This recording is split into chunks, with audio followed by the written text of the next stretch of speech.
호랑이를 덫에 가두면. 테켈러 장편 소설. 강나은 옮김. 눈앞의 상황을 이해하려 애써보지만 잘 안 된다. 괴물이 아니었다. 나의 할머니였다. 할머니가 탈이 났다. 할머니가 토한다. 애들은 만날 배탈이 난다. 언니는 너희 애들은 세균 덩어리야 하고 늘 내게 말한다. 자신은 마치 어른인 것처럼. 하지만 언니 말이 맞는다. 어른은 배탈나 토하지 않으니까. 그리고 특히 우리 할머니는 토하는 게 어울리지 않는다. 할머니는 너무 멋스러운데 구토는 너무 더러우니까. 할머니는 잠의 여왕이다. 늘 그랬다. 머리카락을 헤어롤에 말고 머리 스카프를 두르고 얼굴에는 미용팩을 붙인 채 저녁 8시 반이면 잠자리에 들어 12시간을 자는 사람. 그 미용 수면을 방해할 수 있는 건 아무것도 없는 줄 알았는데 아마도 이것이 예외인 모양이다. 착한 손녀딸이라면 이럴 때 할머니를 도울 것이다. 착한 여자애라면 할머니에게 크래커와 물을 가져다 주고 머리카락을 잡아줄 것이다. 하지만 어떤 이유에서인지 나는 움직이지 않는다. 발이 말을 안 들어 그냥 서 있고 손이 말을 안 들어 문을 열지 못한다. 나는 착한 손녀딸이 아니다. 보지 말았어야 하는 것을 본 기분이다. 조금 열린 문틈으로 할머니가 나를 본다. 너무 늦게 투명인간 스위치를 켜보지만 소용없다. 할머니에겐 내가 보인다. 늘 그렇다. 릴리. 쉰 목소리로 할머니가 나를 부른다. 할머니 머리카락에 돌돌만 까만 헤어롤들이 비늘처럼 보인다. 네 목소리 들린 것 같은데. 할머니 얼굴이 어둠에 가려져 있어 나는 그 마음을 짐작할 수 없다. 할머니는 내게 언짢을까? 내가 몰래 집안을 돌아다녀서 화가 났을까? 내가 가버리기를 원할까? 말을 하자 속삭임으로 나온다. 괜찮으세요? 할머니는 변기물을 내리고는 일어서서 달빛이 내리는 곳으로 걸어간다. 눈과 입 가까이의 주름이 평소보다 더 깊어 보여도 할머니는 충분히 건강해 보인다. 소리는 듣지 못했지만 난 할머니가 구토했다는 걸 눈치채지 못했을 것이다. 당연히 괜찮아. 온 가족이 여기 왔는데 괜찮은 것보다 더 좋아. 그래도 나는 목소리가 갈라져 목을 가다듬는다. 할머니, 속 안 좋으세요? 응, 맞아. 아주 조금. 그거 뭐라고 하지? 배꼽만큼? 가끔 나는 할머니가 일부러 틀린 영어를 쓴다고 생각한다. 우리를 웃기려고, 우리 주위를 딴 데로 돌리려고. 눈곱만큼요? 할머니가 고개를 끄덕인다. 그래, 눈곱만큼 안 좋아. 그래도 할머니 괜찮아. 나는 마음을 진정시키려고 큰 숨을 들이쉰다. 위장병은 누구나 앓을 수 있다. 할머니들도 앓을 수 있다. 눈곱만큼은. 너 왜 안 자? 잠이 안 와서요. 저 계속 그 호랑이가 생각이 나요. 내 심장이 3번 느리게 뛰는 동안 할머니가 나를 쳐다본다. 그리고 내게 손을 내민다. 가서 나랑 눕자. 이제 이야기 해줄게. 내가 훔친 게 뭔지.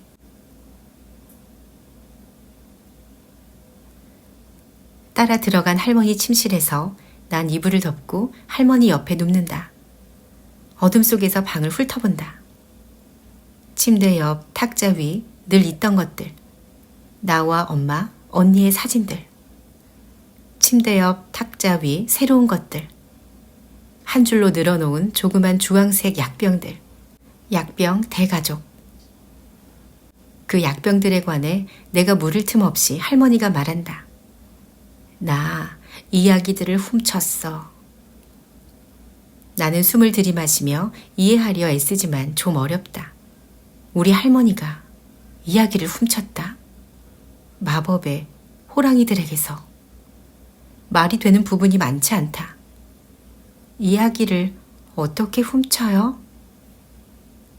할머니가 너무 오래 대답이 없어 어쩌면 그 이야기를 해주겠다는 할머니의 마음이 바뀌었을지도 모른다는 생각이 든다. 하지만 할머니는 그저 긴장감을 점점 높이면서 기다리고 있는 것이다. 할머니가 내 손을 잡고는 손가락 끝으로 내 손금 생명선을 어루만진다. 내가 꼬마일 때 할머니는 이야기를 다 해주다 무서운 부분이 되면 이렇게 해 나를 안심시켰다. 옛날 이야기들이야. 옛날 호랑이가 사람처럼 걷던 때의 이야기. 이 마법의 말에 내 심장이 콧노래를 하고 나는 할머니에게 좀 더 붙는다. 그 시절 밤이 새까맸어. 밤 되면 어둠뿐이었어. 어둠뿐인데 공주가 하늘성에 살았어. 그 공주 아주 외로워서 밤에게 이야기를 속삭였어. 그 이야기들 별이 됐어. 할머니가 우리에게 손을 뻗어 하늘에서 이야기를 따달라고 할 때면 나는 그냥 재미있는 놀이라고만 생각했다. 말 그대로라고 생각해 본 적이 없었다. 별들이 이야기로 만들어졌다고요? 그래. 자, 들어봐. 할머니가 나를 조용히 시키고는 이야기를 잇는다.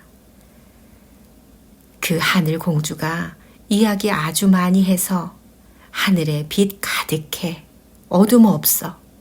그래서 땅 마을 사람들이 아주 행복했어. 이젠 밤이 없어서. 이야기는 마법이 있어. 아주 밝고 아주 강력해. 그러니까 당연히 호랑이들이 갖고 싶어 해. 호랑이들은 높이 산꼭대기에 별 가득 모으고 하늘 지켰어. 할머니는 이야기를 잇는다. 사람들도 이야기 아주 좋아했어. 하지만 나는 어떤 이야기들이 좋지 않았어. 어떤 이야기들은 위험해.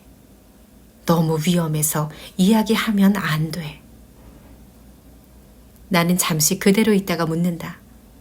이야기가 어떻게 위험할 수 있어요? 할머니가 두 팔로 나를 꼭 안는다. 어떤 이야기 들으면 사람들 기분 나빠지고 행동 나빠져. 어떤 이야기 들으면 나 슬퍼지고 작아져. 나는 입술을 깨문다. 할머니가 우리에게 해준 이야기들은 결말이 늘 행복했다. 똑똑한 여자애들과 사랑 가득한 가족들이 나오고 전투사 공주들이 누군가를 구해냈다. 우리 할머니가 나한테 슬픈 이야기, 우리 한국 역사 이야기 하면서 울었어. 그러면 이웃들은 무서워하고 친구들은 화났어. 그래서 내가 생각했어. 왜 우리는 나쁜 이야기 꼭 들어야 해? 나쁜 이야기는 그냥 없어지는 게 좋지 않아? 나는 마른 침을 삼킨다. 맞아 하고 생각한다. 그래서 조용한 밤에 내가 우리 집에서 유리 단지 챙겨서 그 산에 갔어. 호랑이 동굴 있는 산 꼭대기에. 나는 귀를 기울인다. 난 조그만 마을에 사는 조그만 여자애여도 꽤 많았어. 호랑이 동굴 밖에 몰래 숨어서 호랑이 잠들 때까지 기다렸어. 호랑이들 코 고는 소리에 땅 흔들릴 때까지. 그리고 내가 그 별들, 그 나쁜 이야기들을 주먹으로 쥐어서 유리 단지 안에 넣었어.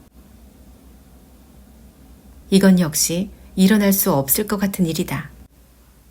하지만 어쩌면 이 세상은 내 생각보다 넓을지 모른다. 어쩌면 호랑이가 감쪽같이 사라지고 별이 유리단지에 갇히는 일이 세상 어딘가에서는 일어날 수 있을지도 모른다. 할머니 그 별들을 훔치신 거네요? 전부 훔친 건 아닌데.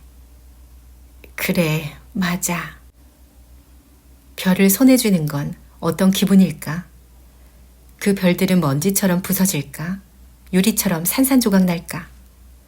손을 댈 정도로 엄청나게 뜨거울까? 날카롭고 차가울까? 내가 그 유리 단지들을 꽉 잠갔어. 그리고 살금살금 가만가만 조용조용 동굴 떠났어. 그런데 이런 생각 들었어. 더 조심해야 돼. 호랑이들이 절대 못 쫓아오게 해야 돼. 그래서 숲속에서 바위를 하나씩 가지고 와서 동굴 입구에 쌓았어. 벽 만들었어. 크고 무거운 벽. 호랑이들이 그 벽 안에 갇혔어. 나는 그 벽 반대편을 발톱으로 긁는 호랑이들을 상상하며 몸이 떨린다. 나는 나쁜 이야기 이제 싫어. 더는 싫어. 다시는 안 들어. 하고 생각했어. 그래서 달아났어. 나 살던 작은 마을 떠났어. 바다 건너고 온 세상 건너서 새로운 곳에 갔어. 슬픔이 못 쫓아오는 곳에 갔어. 할머니가 점점 잠이 와 목소리가 작아지기 시작한다. 내가 별을 훔쳤어. 숨겼어. 어떻게 아셨어요? 나는 내 따뜻한 발가락을 할머니의 차가운 발가락에 꼭 붙이며 묻는다. 할머니가 괜찮으리라는 걸 어떻게 아셨어요? 몰랐어. 그래도 나는 나를 믿었어. 그리고 믿으면 용감해. 가끔은 믿는 게 세상에서 가장 용감해. 그래서 다 잘 되었어요? 할머니는 자신이 어떻게 한국을 떠나 미국으로 왔는지 그다지 말해준 적이 없고 나도 물어봐야겠다는 생각이 든 적이 없다. 너무 오랫동안 대답이 없어 할머니가 잠들었을지도 모른다는 생각이 들었을 때 대답이 들려온다. 영원한 건 없어, 릴리. 호랑이들이 거기서 빠져나왔어. 아주 화났어. 호랑이들이 이제 나 쫓아와. 거실에서 들리는 끼익 소리에 나는 순간 긴장하지만 아마도 잠결에 뒤척이는 엄마일 것이다. 할머니가 내 이마에 뽀뽀를 하고 말이 흐릿해지며 꿈속으로 빠져든다. 호랑이가 나 잡으러 와. 끝까지 잡으러 와.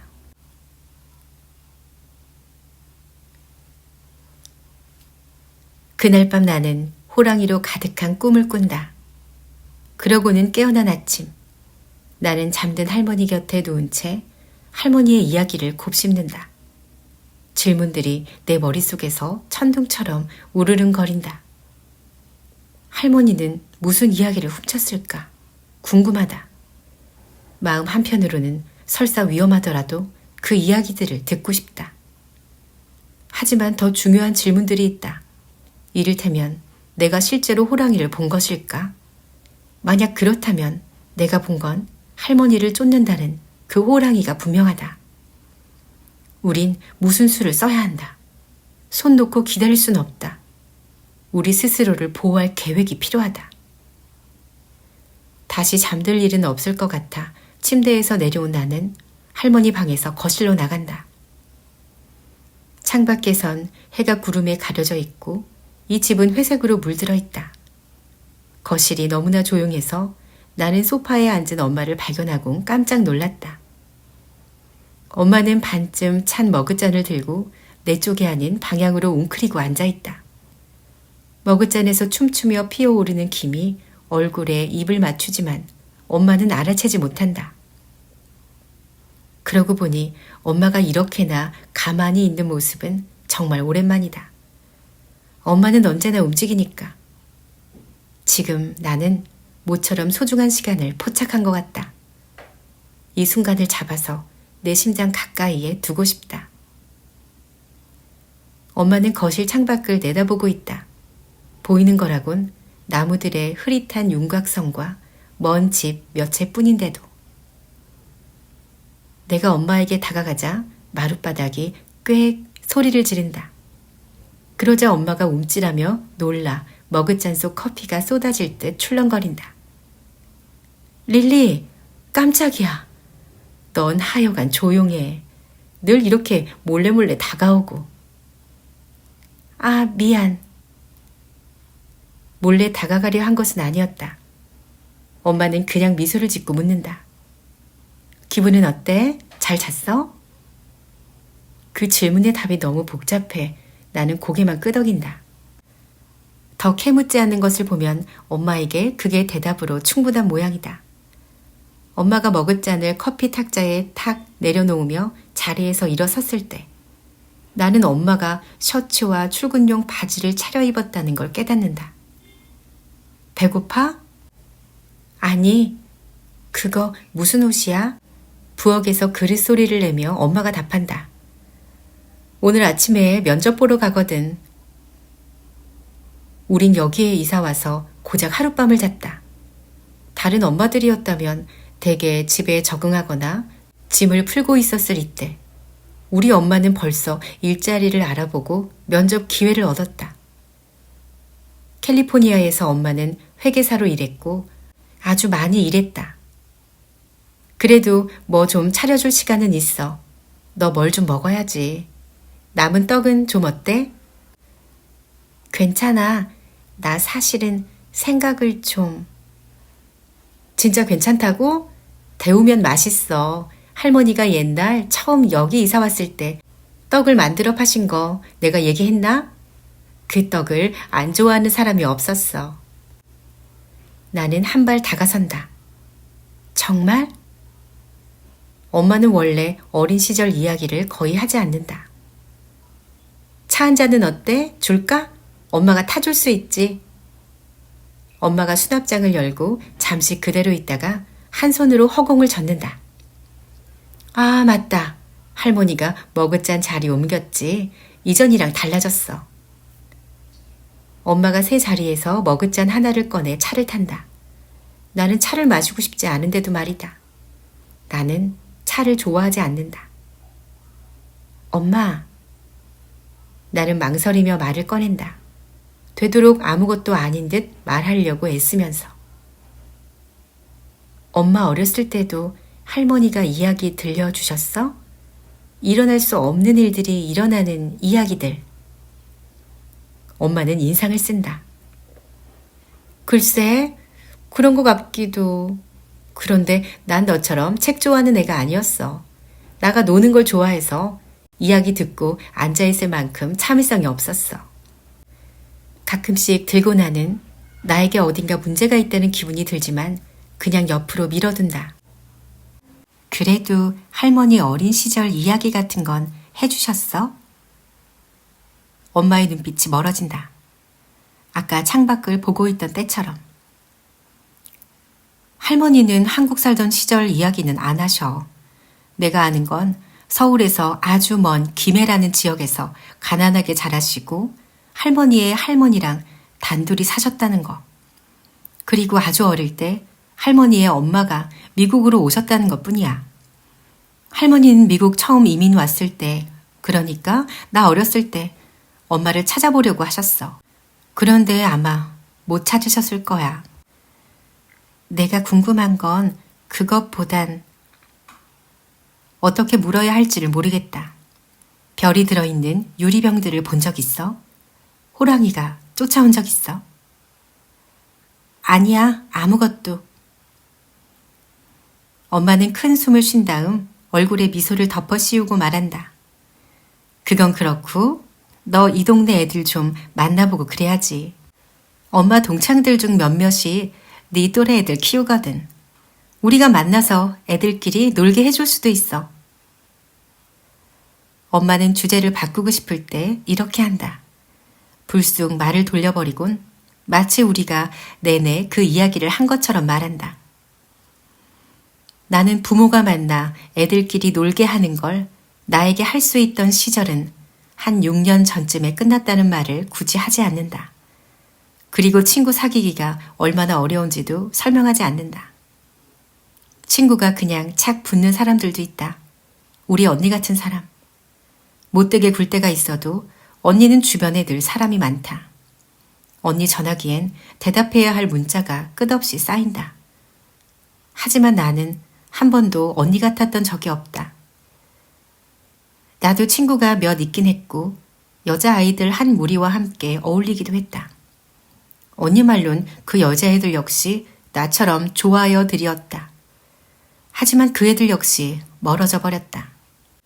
나쁜 애들이거나 그랬던 것은 전혀 아니고 그저 무언가를 함께 하자고 나를 부르기를 잊었다. 내가 있다는 걸 잊은 것처럼. 그 아이들도 내게 착 붙지 않고 떨어져 나간 것이다. 그리고 난 괜찮다고 생각한다. 그저 투명인간이 되는 능력 때문이라고. 면접 보려면 이제 나서야겠다. 그런데 너 집 밖으로 좀 나가야 돼. 나가서 바깥 공기 좀 마셔. 도서관은 어때? 책 좋아하는 애들 만날지도 모르잖아. 그리고 너 도서관 사랑하잖아. 내가 도서관을 좋아하긴 한다. 하지만 사랑한다는 엄마 생각은 어디서 왔는지 모르겠다. 특히 이 집 앞길 건너에 있는 도서관을 나는 한때 정말 싫어했는데 말이다. 꼬마였을 때 그 도서관에 들어가지 않겠다고 고집했다. 엄마와 언니가 들어가 내가 읽을 그림책을 빌려오는 동안 난 도서관 앞 계단에 앉아 기다렸다. 엄마는 숲 앞에 자리한 그 도서관이 마치 귀여운 오두막집 같은데 왜 두려워하는지 이해가 안 된다고 했다. 도서관 문과 창틀이 알록달록한 무늬로 칠해져 있었다. 하지만 난 말했다. 꼭 헨젤과 그레텔에 나오는 과자의 집 같단 말이야 하고. 엄마는 이 집 모양이다. 갑자기 짜증이 조금 솟아오르지만 나는 눌러버린다. 응, 알았어.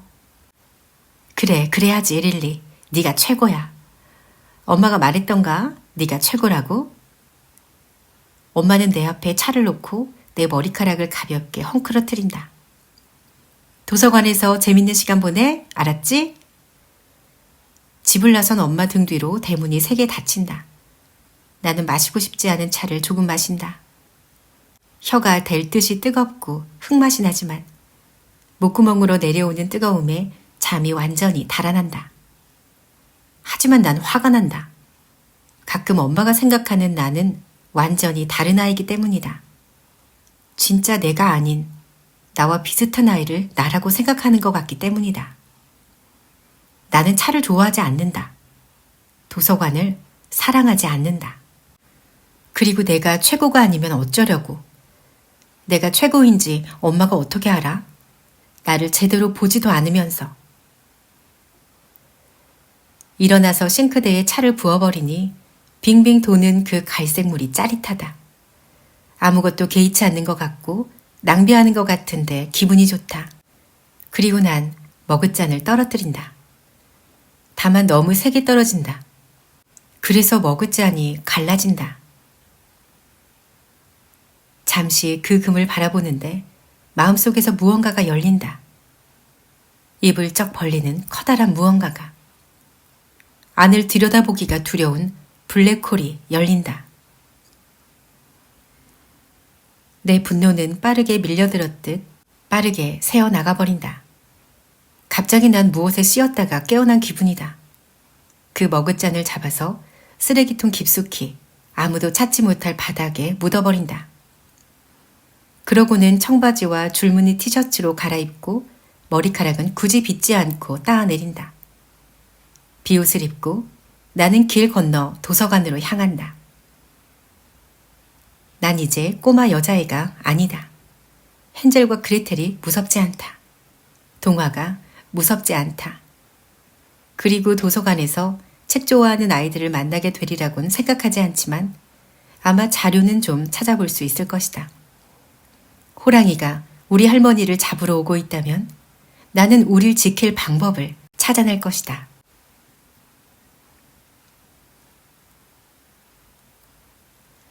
도서관으로 올라가는 계단은 금이 많이 가 있다. 도서관 유리창은 빛가림이 되어 있고 도서관 지붕은 마치 피곤한 듯 아주 조금 처져 있다. 내가 꼬마일 때 두려워했던 그 과자집 도서관이라는 걸 상상하긴 어렵다. 그 모든 마법이 이젠 사라졌다. 문 손잡이를 한 번, 두 번 잡아당기곤 잠겼나 하는 순간 그 건물이 나를 들여보내준다. 안은 흰 곰팡이 냄새가 나지만 따뜻하다.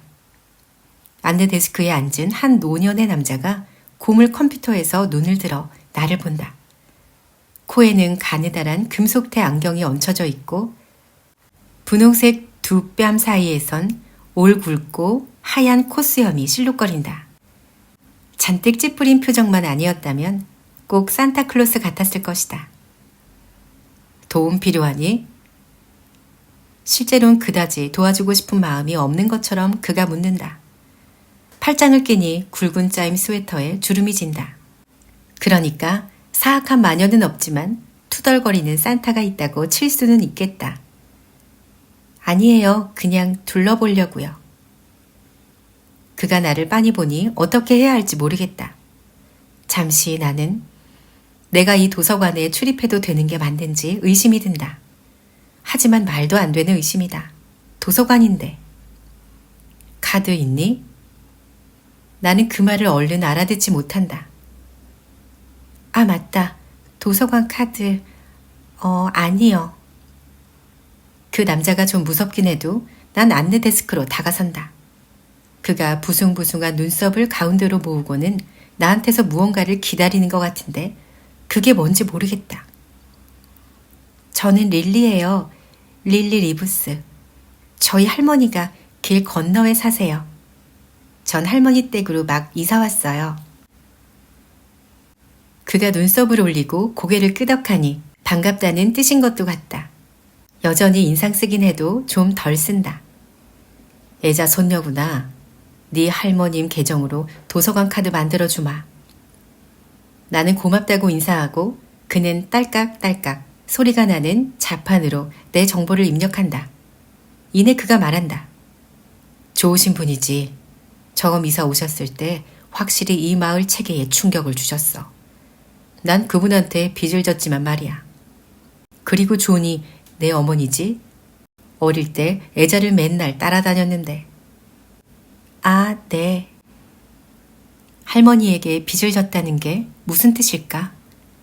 그리고 엄마가 늘 할머니를 따라다녔다는 것도 글쎄 잘 그려지지 않는다.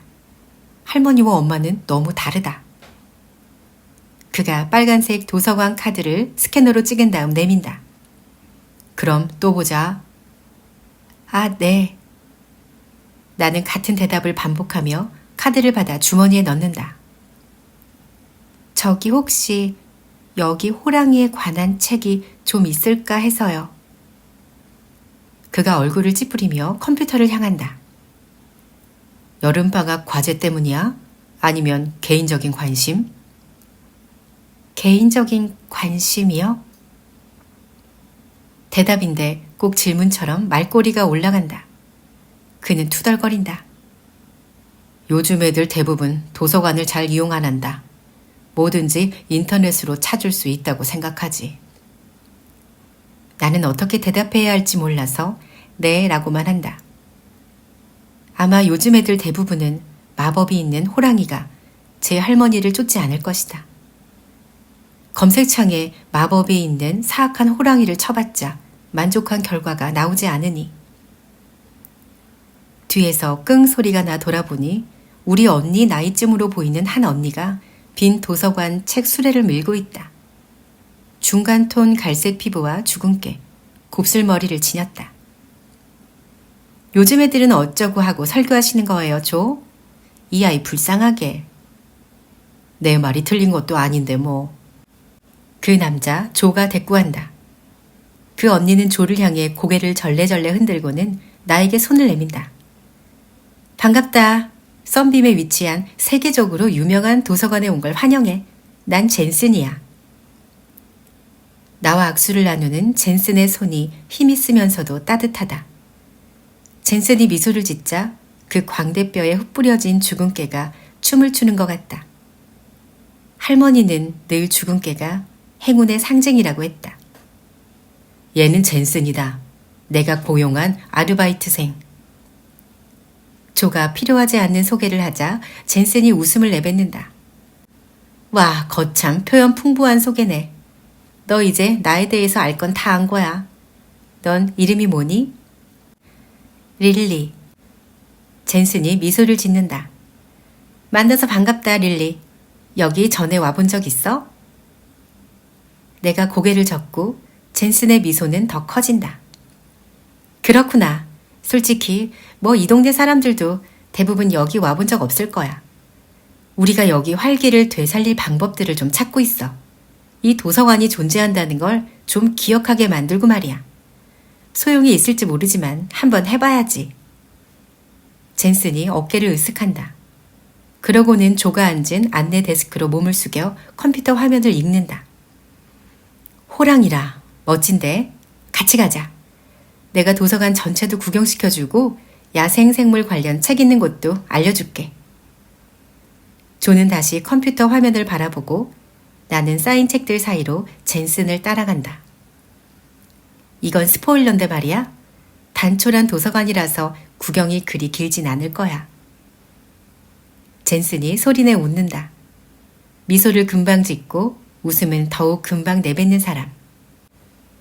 책장들 사이를 이리저리 나가다 보니 할머니 지하실이 생각난다. 할머니가 위층으로 다 옮겨놓기 전에 그 상자와 수납장들은 기억 담긴 미로였다. 나는 숨을 들이쉰다. 젠슨이 나를 돌아본다. 이 마을에 새로 이사 왔어? 할머니네 집으로 이사 왔다는 말에 젠슨이 미소를 짓는다. 너희 할머니 알아. 모두가 좋아하는 분이지. 정말요? 젠슨이 내 반응에 조금 어리둥절한 듯 고개를 갸웃하고 말한다. 당연하지. 정말 친절하시고 재밌으시고 그리고 옷차림이 진짜 멋져. 늘. 마음에 자랑스러움이 밀려든다. 모두가 좋아하는 것이 당연하지. 그럼 우리 할머니를 어떻게 안 좋아해? 하지만 이상하게 가슴이 좀 조여들기도 한다. 나는 이곳 썬빔에서의 할머니 삶을 하나도 모른다. 유아 시절을 빼면 내가 아는 나의 할머니는 캘리포니아에서의 할머니뿐이었다. 그리고 할머니는 오로지 우리를 보러 캘리포니아에 왔다. 그러니까 내내 우리만의 할머니였다. 피어오르는 질투에 나는 깜짝 놀란다. 오늘 아침 엄마에게 솟아오른 분노에도 그랬듯이 싫다. 느껴서는 안 되는 감정들이다. 나는 이야기를 이어가는 젠슨에게 다시 귀를 기울인다. 나 중학교 국어 개인지도 하거든. 그러니까 혹시라도 도움 필요하면 말해. 낯선 사람에게 말할 때면 늘 그렇듯 나는 갈라지는 목소리로 대답한다. 네, 감사합니다. 도서관 구경의 마지막 순서는 뒤쪽에 있는 작은 방이다. 그 안에 소형 냉장고와 찬장, 의자 2개, 그리고 도서관 뒷문이 있다. 문 옆에 벽에는 빛바랜 포스터가 붙어 있고 그 포스터에는 나무에 달린 고양이와 희고 동글동글한 글씨의 문구, 조금만 버텨봐가 있다. 붙인 사람이 누구인지 몰라도 조는 절대 아닐 것 같다. 여긴 직원 휴게실이긴 한데 난 개인 교습 받는 애들한테 와도 된다고 말해. 이 방에 단 음식이 잔뜩 있거든. 설탕 마다할 사람은 별로 없잖아. 젠슨이 냉장고에서 초콜릿 컵케이크를 하나 꺼내 내게 건넨다. 빠르게 어린 시절 두려움이 다시 돌아온다. 헨젤과 그레텔 역시 달콤한 음식에 유혹당해 집 안으로 들어갔지. 하지만 나는 두려움을 떨쳐내버리고 고맙다고 하며 컵케이크를 받는다. 젠슨이 몸을 숙이더니 목소리를 낮추어 말한다. 비밀 하나 알려줄게. 이거 조가 만든 거야. 내가 눈을 휘둥그레 뜨니 젠슨이 웃는다. 그치? 빵 구울 것처럼 안 보이는데 말이야. 그래도 조를 너무 박하게 평가하지 마. 알고 보면 첫인상과 다르거든. 내가 늘 하는 말이 있는데 이 동네를 조에 비유하면 딱이라는 거야. 겉에서 보면 좀 실망스럽지만 알수록 멋지다는 점에서. 젠스는 그야말로 우리 엄마가 말하는 지나친 낙관주의자인 것 같지만 그 행복에 전염성이 있다. 나는 빙글 웃으며 그 컵케이크를 한 입 베어 먹고 그러자 그 초콜릿 맛에 온몸에 환히 불이 들어온다. 진짜 맛있어요. 어째서인지 그 컵케이크를 먹으며 할머니 떡이 생각난다. 서로 맛은 전혀 비슷하지 않은데도. 조는 이거 파셔도 되겠어요. 젠슨이 나를 쳐다보는 눈빛이 이상해 나는 곧바로 부끄러움을 느낀다. 내가 왜 그런 소리를 했을까? 우리 할머니가 떡을 팔긴 했지만 그건 여기에 갓 이사 왔던 시절 돈이 필요했기 때문이었다. 젠슨이 빙그레 웃는다. 그거 진짜 좋은 생각인데, 릴리? 네? 네. 젠슨의 말이 진심인지 아니면 친절함일 뿐인지 모르겠다. 아무튼 다음에 또 왔을 때 이거 먹고 싶으면 슬쩍 꺼내 먹어. 너 다음에 또 왔으면 좋겠다. 여기 있음 조금 외롭거든. 젠슨이 좋다. 고등학생이 이렇게 친절할 수 있는 줄 몰랐다. 기본적으로 우리 언니와는 정반대인 사람. 그리고 내 어떤 면이 보이는지는 정확히 모르겠지만 어쨌든 젠슨에게는 내가 보이는 모양이다. 그게 좋으면서도 어딘가 가려운 기분이 든다. 젠슨을 따라 야생 동식물 서가로 온 나는 호랑이에 관한 책들을 훑어본다. 절망적이다. 있는 책이라곤 호랑이에 관한 102가지 진실, 호랑이에 관한 새로운 102가지 진실 따위뿐이니 도움이 될 만한 어떤 내용이라도 있기를 바라면서 나는 훑어본다. 마법처럼 눈앞에서 사라질 수 있는 종류의 호랑이가 있다는데 라거나 호랑이가 할머니를 잡으러 온다면 이렇게 하면 돼요 같은 내용은 없을까? 하지만 실제로 있는 내용들은 이런 것들이다. 호랑이는 송곳니로 뼈도 씹을 수 있다. 호랑이 눈을 똑바로 쳐다보면 호랑이가 당신을 죽일 확률이 낮아진다. 그래도 조심하기를. 호랑이가 으르렁거리는 소리에 주파수는 매우 낮아서 들으면 몸이 마비될 수 있다.